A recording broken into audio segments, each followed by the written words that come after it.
and welcome back to EDH Deck Building. I am your host, Demo, and Commander players want to do stuff. I know, seems obvious, doesn't it? This is an interesting video I thought I would make based off of an interaction I had recently with a patron, but also based off of a lot of things I've covered on my channel in the past. I was actually going to call this video, They're Not Gonna Pay, because that is going to cover a lot of what I'm talking about here. This is sort of a psychological gameplay sort of topic about the psychology of Commander players, right? Now, what do I mean by all that? Well, let's get to the interaction I had with my patron. They were talking about Lotho Corrupt Sheriff, white and a black halfling rogue 2/1. Whenever a player casts their second spell each turn, you lose 1 life and create a treasure token. And I thought this was better in the 99. I know a lot of people probably will go after this as a commander. It's okay, I suppose. What they said I thought was a very interesting statement. They said Lotho prevents your opponents from casting their second spell because, of course, if they cast their second spell on their turn, you're going to get a treasure token. And I said, Lotho's not preventing anything. And in fact, I don't know any commander player in the history of the format that is going to forego casting a spell just so you don't get a treasure token. We should all know by now that that is not the case, right? A lot of people said the same thing about Archivist of Ogma when it came out, and they're like, this is going to prevent your opponents from searching their library. Nope, zero chance that your opponents are going to forgo casting a demonic tutor or a mystical tutor or a card of calling because you have an Archivist of Ogma in play. I seriously doubt they care that much about you drawing a card and gaining a life. They want to do what they want to do, right? That is the overarching topic of this video is commander players, they want to do stuff. They have a plan in mind. There's a certain thing their deck wants to do and they're going to do it. The best example, of course, is this is Rhystic Study. Only 1 mana, guys. That's all you have to do is pay 1 mana to prevent your opponent from drawing a card, and nobody does it. The it's going to prevent your opponent from doing stuff argument is completely null and void with the card Rhystic Study. Does Rhystic Study prevent your opponent from casting spells? Heck no. Nobody forgoes casting spells because of Rhystic Study, and not only that, they won't even pay the 1. They'll let you draw a ton of cards off of it because they don't want to stop from doing the things they want to do. Commander players want to do the stuff. They want to do whatever they have in mind for their deck, and they're not going to let your Rhystic Study slow them down. It's not stopping anything, it's only slowing them down a little, and they're not even going to let that happen because they don't want to pay the 1 for your Rhystic Study. Of course, Smothering Tithe again being another phenomenal option of this, where they're not going to pay 2 mana to let you not have a treasure token, just like they're not going to forego casting their second spell a turn to give you that treasure token. They're not going to do it. They want to do the stuff, and they don't care if it gives you some advantage. That's why cards like that are good in commander games. Wandering Archaic, another card that when it first came out, I thought it was phenomenal. It was my favorite card from Strixhaven, and because it's colorless, of course, it can go in a ton of decks. Whenever an opponent casts an instant or sorcery spell, they may pay 2. If they don't, you get to copy the spell. I actually saw people saying, oh, it's not that great. They're just going to pay the 2. No, they're not. They're not going to pay the 2. Commander players do not want to pay for stuff like this.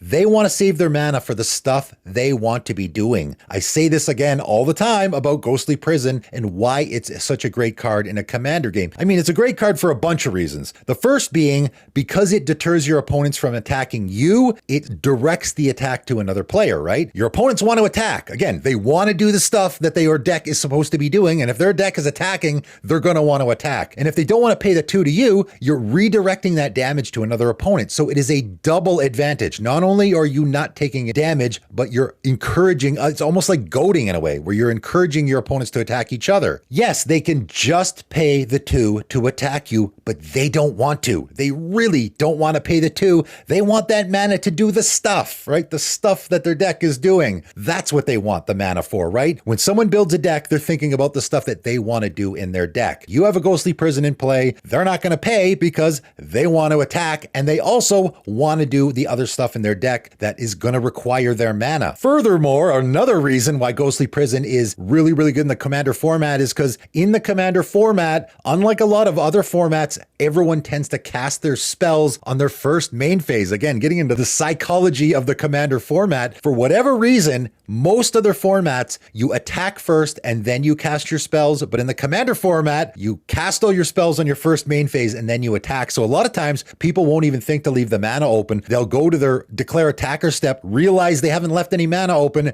and they won't even be able to attack you even if they wanted to. Again, another reason why Ghostly Prison is extra good in the Commander format, because of the psychology of how the format is played. People cast all their spells in their first main phase. Why? I'm not sure. I think it might have to do with counter spells, funny enough. I think a lot of people cast their stuff on their first main phase to see who counters their stuff, and if they do, that's the person I'm going to attack, right? How dare you counter my stuff? Now I'm going to make you pay for it. I think that might have something to do with it. It is an interesting discussion, though, since we are on the topic of the psychology of Commander players, but more so what it's about is I want to do the stuff in my deck, and I need my mana to do that, obviously, right? I mean, if you look at some of the saltiest cards in the format on EDH Rec, what do you see? Stasis, number 1. Winter Orb, number 2. Static Orb, number 3. Vorinclex, number 4. Those are the cards that people hate most in the Commander format. And what do they have in common? They're tapping your lands down. They don't let you do the stuff you want to do. That's what people hate most in the Commander format. And of course, as you go down the list, you see Armageddon, Jackalops, Obliterate, Devastation, right? All the land destruction spells. That's the kind of stuff that people really hate in the Commander format. Why?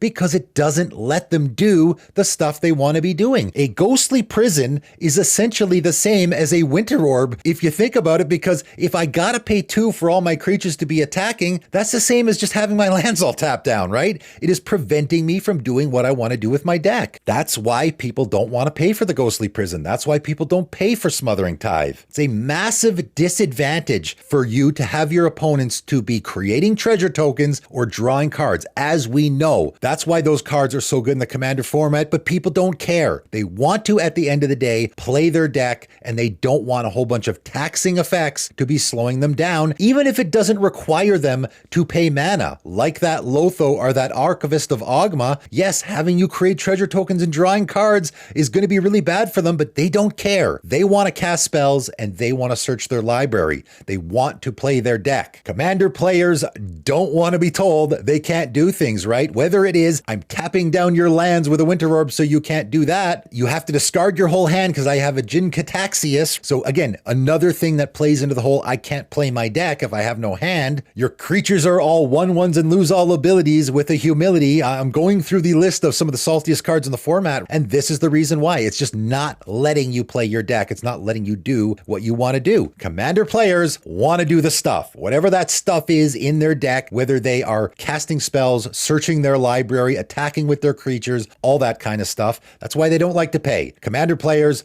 don't like to pay for stuff. That's why whenever you see a new card come out that says, whenever an opponent does this, they have to pay, just assume they're not going to do so. So it's probably going to be a decent card in the Commander format. Now, with all of that said, I guess I'm making Lotho Corrupt Sheriff look like a much better commander than what it actually is, because of course your opponents are going to cast the spells and you're going to get the treasure token that you want off of it. This is not going to slow them down a bit. Without a doubt, there's no chance that a Commander player is going to not cast their second spell in a turn to prevent you getting a treasure token. I seriously doubt it. Unless you have a Revel in Riches in play and you're about to win the game with it, there's no way they're going to forgo casting their spells. The point being is this is a video about the psychology of Commander players and how they really want to do the stuff, whatever their deck is doing, or just stuff in general. You don't want to just sit there doing nothing. That's why Stacks is probably the most hated strategy in the format, although I would argue that it's kind of necessary. And that's why when you look at some of the saltiest cards in the entire format on EDH Rec, pretty much the majority of them are all those Stacksy cards, or the cards that are going to prevent you from doing things, right? By destroying your lands, or bouncing your lands, or bouncing all your stuff, making you pay a bunch of mana, which you don't want to do because you want to be using your mana for doing the stuff that your deck is supposed to be doing. Just a quick little video I thought I would do covering that topic because it sort of all plays into each other, right? Why your opponents don't want to forgo doing stuff, why they don't pay for Rhystic Study or Smothering Tithe, why Stasis and Winter Orb and all these cards are so much hated in the format. It all sort of comes together because Commander players want to be doing the stuff, right? Whatever their deck is doing,